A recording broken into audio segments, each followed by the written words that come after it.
APAC. May the 27th with A Year with Aslan. Another good discussion topic. The storm at sea.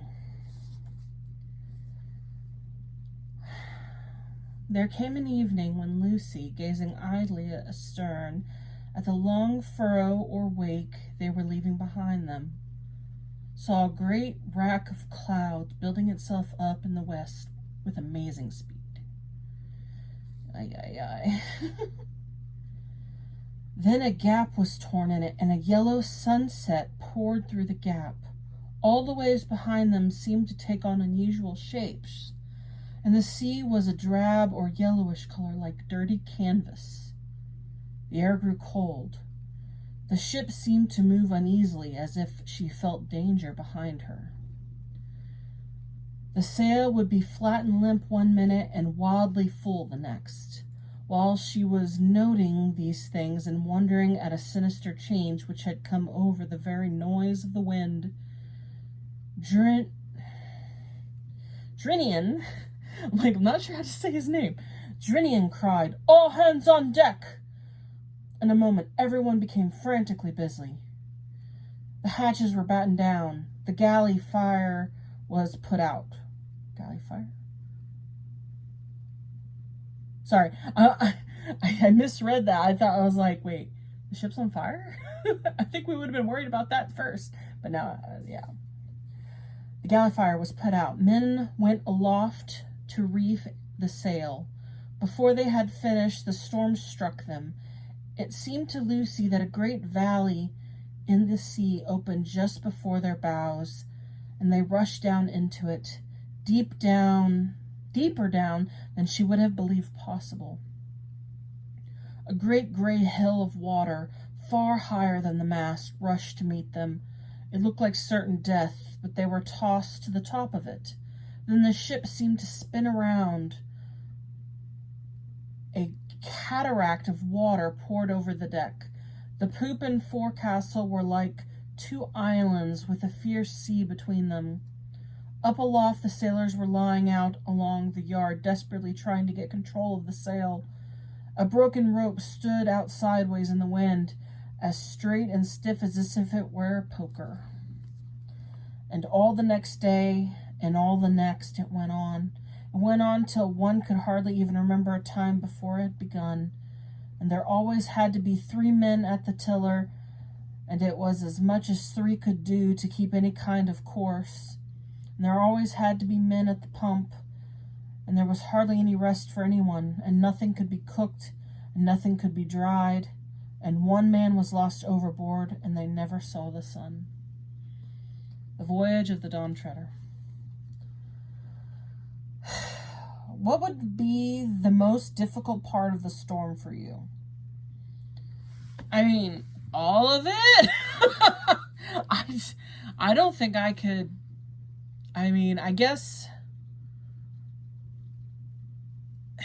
it's going to sound lame because, yeah, the lack of rest, but I think I would end up passing out because the more exhausted I am, the more likely I am to fall asleep. And I think I probably would get lost overboard, unfortunately, unless I was below deck or something, but I would pass out. So I think the worst part would be that nothing could be dry. That imagine that you're just soaked to the bone and you're always going to be like uncomfortably cold and wet, and you're never going to be able to have comfort because, don't get me wrong, swimming is fun, but in this type of situation, it's miserable. And so, yeah, I think being soaked, because I think that would take a different type of toll than even the hard work does. So it's like the hard work they could probably normally do if they weren't soaking wet. And so, yeah. When in your life has time seemed to stand still like this? Time seemed to stand still. I mean, so I remember one time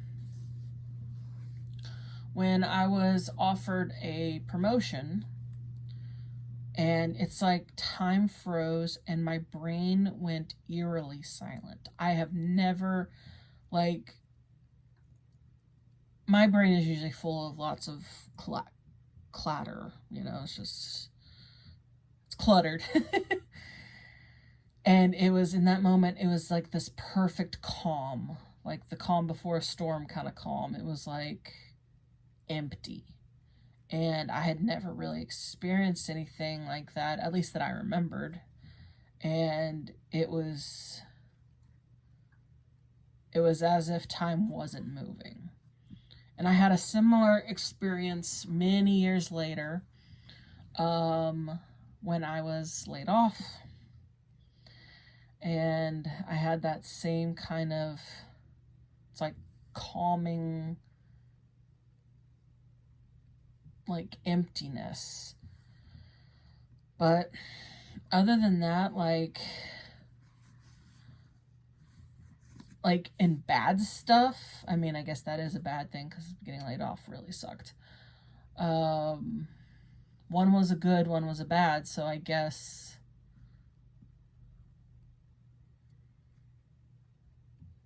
I don't know. It's, I think when something really extreme happens, sometimes you can have this moment of extreme clarity.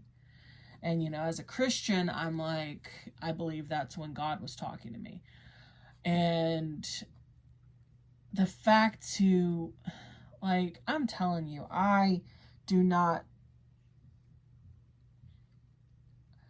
let me put it this way. My ears almost always ring. Like, the tinnitus, the thing that makes your ears ring. I don't know what quiet sounds like, except for one time I went to the ENT, ear, nose, and throat doctor, and they matched the ringing in my ears. They kept asking me higher, lower, louder, softer, and eventually we got it to where it matched it, and they played it for like a certain amount of time, and then they stopped, and I experienced what I didn't realize everyone experienced: actual silence. And it was wonderful. Like right now I hear ringing. I don't remember, other than this one time, what it's like to not hear ringing in my ears. And so the fact that I got to experience that and understand that other people, that's what they normally hear. I thought everyone was like me and that we all always heard ringing in our ears. I thought that was just normal. I was wrong. And so it makes me a little sad, but that moment when I could not hear the ringing and it was perfect calm, that was the closest I could get to it in those other moments, that like the promotion and being laid off. It was very similar. It was just like everything tuned out, the world kind of faded away, and yeah. So, but very, very interesting. I don't think I ever really thought of how hard that has to be for sailors when a really bad storm's going, and especially the less technology there is, because, you know, I think nowadays, I think we do have some better types of pumps. You know, I think, at least in the days of Narnia, I'm assuming they have either a mechanical pump where they can, you know, manually do this, or they have to bail with buckets. Both are incredibly exhausting. But I think nowadays, maybe on some ships, probably only the really big and fancy ones, they have a electrical, or not electrical, but some kind of motion generated pump or something that makes it hopefully a little easier on them.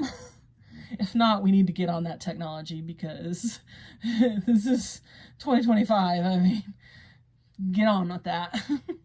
Sorry, I dated the video. I ruined things. But I guess that's it. So until next time, out the moon.